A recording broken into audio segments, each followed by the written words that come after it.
नमस्कार, प्रीत बायोलॉजी में आप सभी का स्वागत है।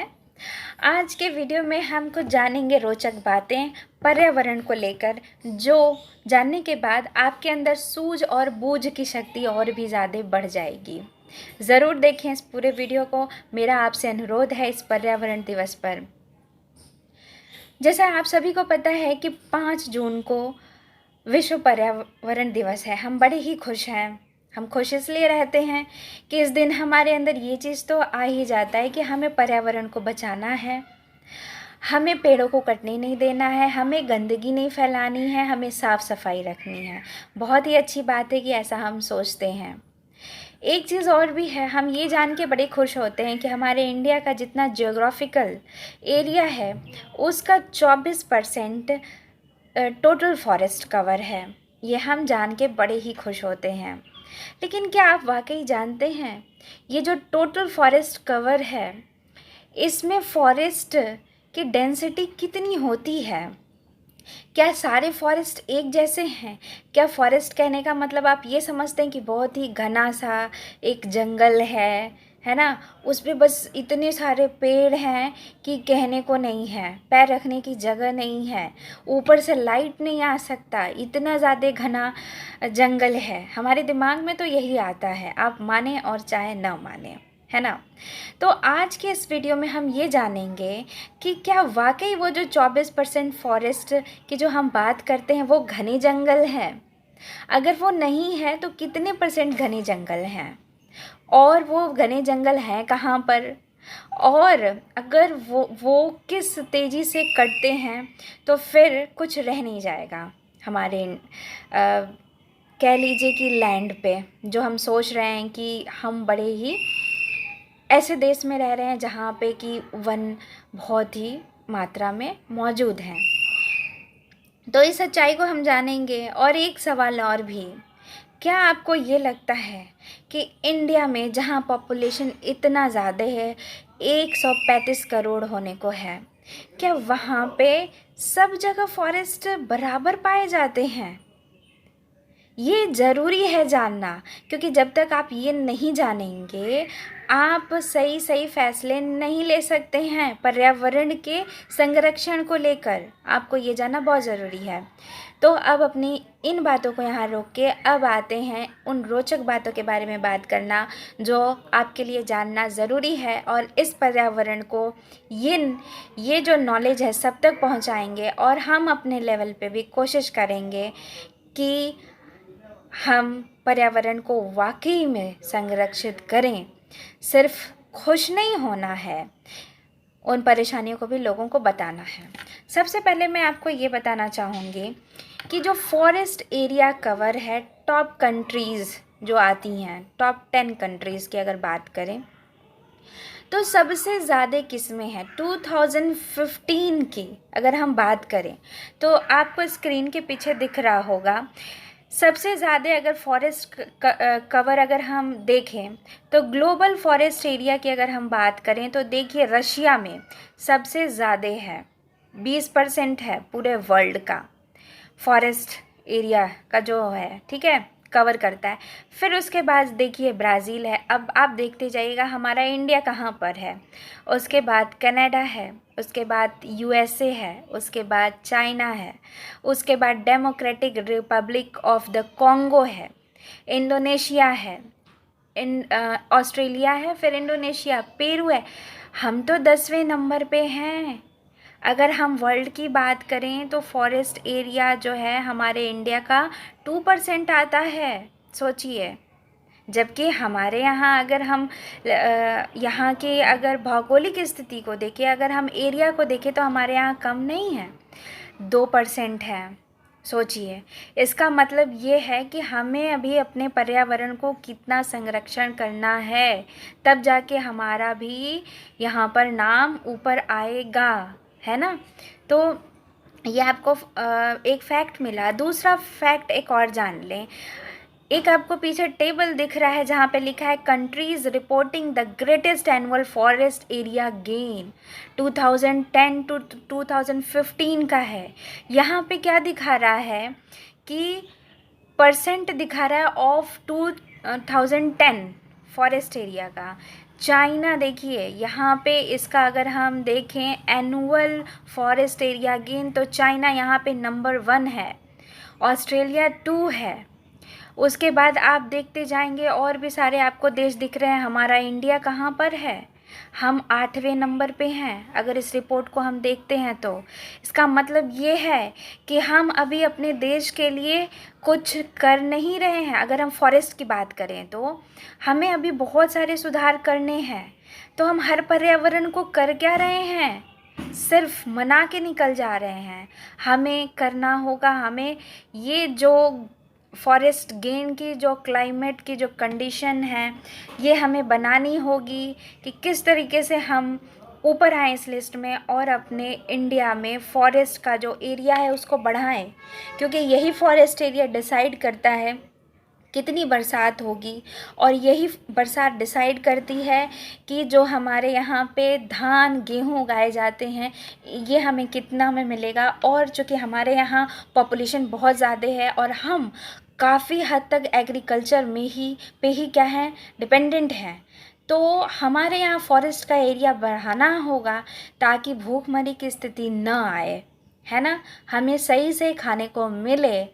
और ये भी जान लीजिए कि बाकी देशों में गेहूं का उत्पादन तो बहुत होता है लेकिन धान का कम होता है, क्योंकि धान के लिए फेवरेबल कंडीशन हमारे देश में है।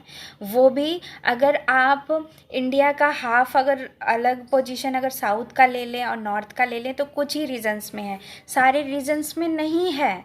तो हम इतने अमीर तो नहीं हैं कि हम इम्पोर्ट करके खाएं, लेकिन हमें अगर आत्मनिर्भर वाकई बनना है तो हमें क्या करना पड़ेगा? हमें उस चीज़ को, धान को, गेहूं को उगाना होगा ताकि हम जीवन यापन कर पाएँ और हमारा देश आगे बढ़े। अभी तो ये एक छोटा सा फैक्ट था जो आपने जाना, अभी और भी फैक्ट को आपको जानना है। इस वीडियो को स्किप नहीं करें, सुनते रहें। अभी मैं और आगे आपको बताती हूँ फॉरेस्ट के कितने टाइप्स होते हैं, तब आपको और पता चलेगा। अब हम जानेंगे कि फॉरेस्ट कवर को कितने ग्रुप्स में डिवाइड किया गया है। आपको एक पीछे टेबल दिख रहा होगा, forest cover classified in terms of canopy density classes. यहाँ पे आप देखेंगे कितने क्लासेस हैं, 1 2 3 4 5 6 क्लासेस हैं। सबसे पहली जो क्लास है वो है वेरी डेंस फॉरेस्ट। जो हमारे जहन में आता है, जो हमारे दिमाग में आता है कि घना जंगल जिसमें कि हर तरह के जानवर रहते हैं, जो कि हमें बहुत सारा संसाधन देंगे जिससे हम अपने रोज़मर्रा की ज़िंदगी में उसको उपयोग में ला सके। लेकिन ज़रा जानिएगा अभी कि कितने परसेंट है। पहले उससे पहले आप जान लीजिए कि इन कैटेगरीज़ को जो डिवाइड किया गया है, जो क्लासीफाई किया गया है, वो है क्या। वेरी डेंस फॉरेस्ट के लिए क्या लिखा है, all lands with tree canopy density of 70% and above. यहाँ पे क्या है कि all lands with tree canopy density of 70%। तो पहले तो आप ये जान लिए कैनोपी डेंसिटी होती क्या है। पेड़ देख रहे हैं आप, अगर पेड़ क्या है, घना है, ठीक है, यानी कि उसकी अगर अंतिम अगर आप लीव्स को लेकर चलें तो उसमें क्या है कि अगर वो बहुत दूर तक हैं, ठीक है, बहुत दूर तक फैली हुई हैं, तो उनके ग्राउंड पे भी क्या आएगी, उसकी एक आप परछाई कह सकते हैं, आइए एक क्राउन की अगर बात करें तो उनका क्राउन हो गया, वो जितनी दूर तक क्या हुए हैं, वो फैले हुए हैं, ठीक है। तो क्या है कि वो ऐसे फॉरेस्ट जो सबसे ज़्यादा घने होते हैं, जिनका अगर क्राउन कह लें बहुत होता है, जो नीचे भी अगर आप देखें तो वो एरिया काफ़ी दूर तक, मतलब उनका छांव जैसे आप देखेंगे आपको समझ में आएगा कि जितना नीचे आपको किसी पेड़ का छांव दिखता है, आप ये समझ लीजिए उसकी कैनोपी उतनी ही ज़्यादा है, कैनोपी डेंसिटी उतनी ही ज़्यादा है। तो जिन्हें हम बोलते हैं वेरी डेंस फॉरेस्ट, उनकी कैनोपी डेंसिटी कितनी होती है, 70% होती है। आई बात समझ में, यानी वो 70% उनकी डेंसिटी है, वो इतने घने हैं, ठीक है। हम बाद में भी थोड़ी देर बाद में जानेंगे कि इनकी संख्या कितनी है।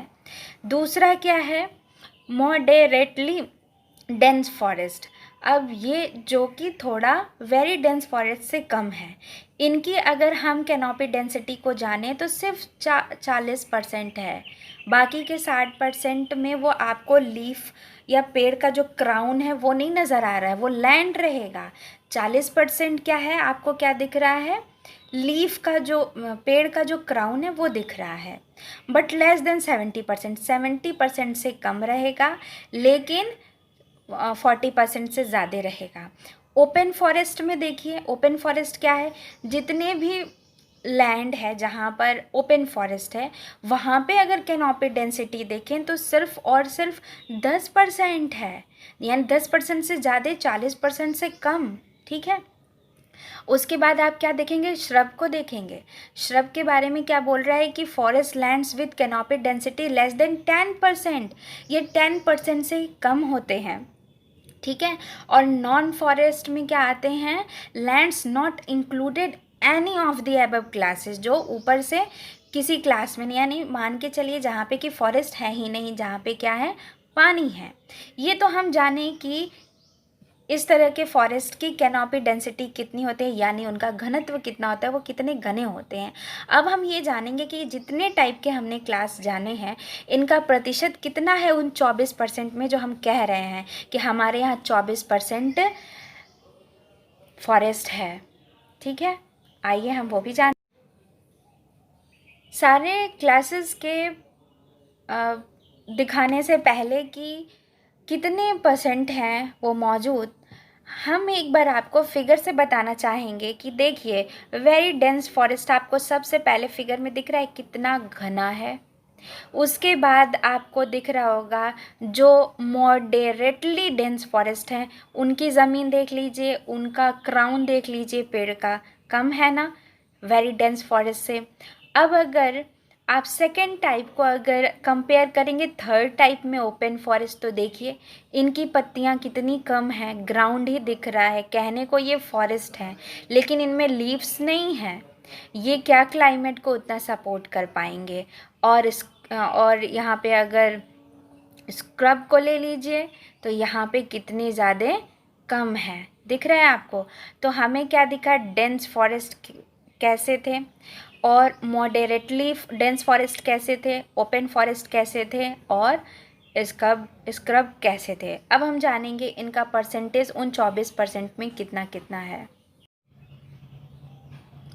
अब हम टेबल के माध्यम से जानेंगे कि कितना इनका परसेंटेज है ज्योग्राफिकल एरिया में। ठीक है, फॉरेस्ट कवर ऑफ इंडिया, अगर हम फॉरेस्ट कवर जो हम कह रहे हैं ना कि 21% है, ठीक है, तो अगर इनका कवर देखें तो वेरी डेंस फॉरेस्ट, अगर जो 21% हम जो बात कह रहे हैं फॉरेस्ट कवर का, तो उसका सिर्फ 3% वेरी डेंस फॉरेस्ट है।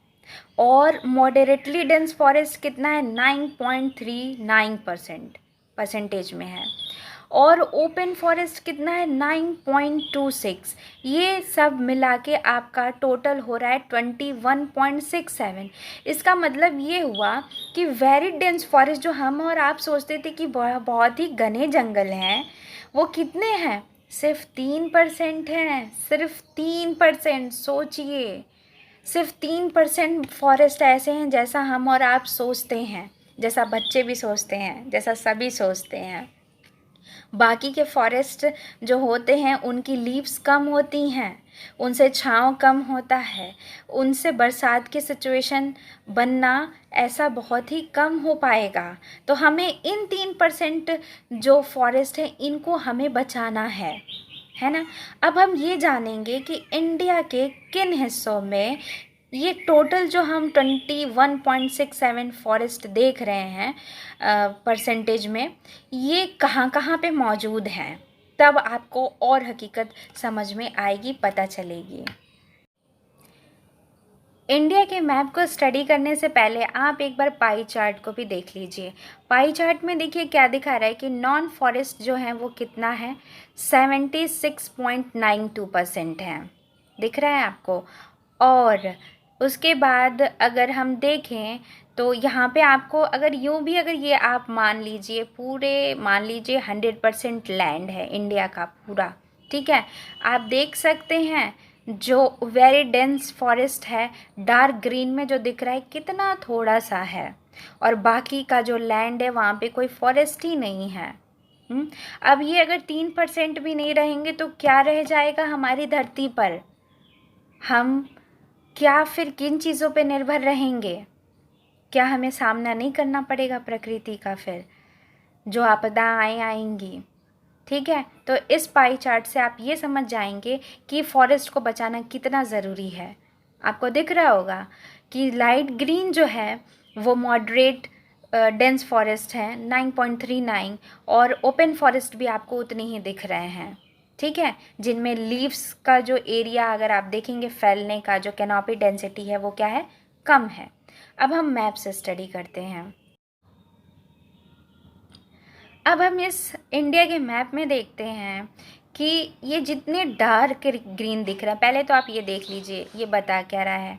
यहाँ पे आपको दिख रहा है जितने ये डार्क ग्रीन जो दिख रहे हैं वो वेरी डेंस फॉरेस्ट शो कर रहे हैं, लाइट ग्रीन जो हैं वो मॉडरेटली डेंस फॉरेस्ट हैं, येलो हैं ओपन फॉरेस्ट हैं, ठीक है, और रेड हैं वो स्क्रब हैं, और जो ब्लू हैं वो वाटर बॉडीज़ हैं, और जो वाइट में है वो नॉन फॉरेस्ट हैं। और इस तरीके से आपको दिख रहा है, आपको तो शुरू के 3 देखने हैं। ठीक है, यहाँ पे अगर आप देखें तो सबसे ये देखिए ये इंडिया का मैप आपको दिख रहा है, और यहाँ पे आप एक बार देख लीजिए सरसरी निगाह से कि कितना हमारे यहाँ पर फॉरेस्ट है। कहाँ पे आपको ज़्यादा डार्क ग्रीन दिख रहा है? इधर ईस्ट में। यहाँ पे देखिए, यहाँ पे आपको क्या दिख रहा है? अरुणाचल प्रदेश, जहाँ की आपको डेंस फॉरेस्ट ज़्यादा दिख रहे हैं। इधर त्रिपुरा में दिख रहा है, इधर सिक्किम में दिख रहा है। ठीक है, यहाँ पे अगर देखें आप नॉर्थ में देखें अगर इंडिया के, तो जम्मू कश्मीर में कुछ दिख रहा है, कुछ हिमाचल प्रदेश में है, कुछ उत्तराखंड में आपको दिख रहा है, और उसके बाद आप यहाँ पे तेलंगाना में और छत्तीसगढ़ में, और इनका जो महाराष्ट्र का जो बॉर्डर है वहाँ पे आपको दिख रहा होगा। मध्य प्रदेश में भी है फॉरेस्ट अगर देखा जाए तो, है ना, और बल्कि ज़्यादा ही हैं, यहाँ पे सबसे ज़्यादा होते हैं। और उसके बाद आपको झारखंड में दिख रहा है, वेस्ट बंगाल में थोड़े थोड़े करके दिख रहे हैं।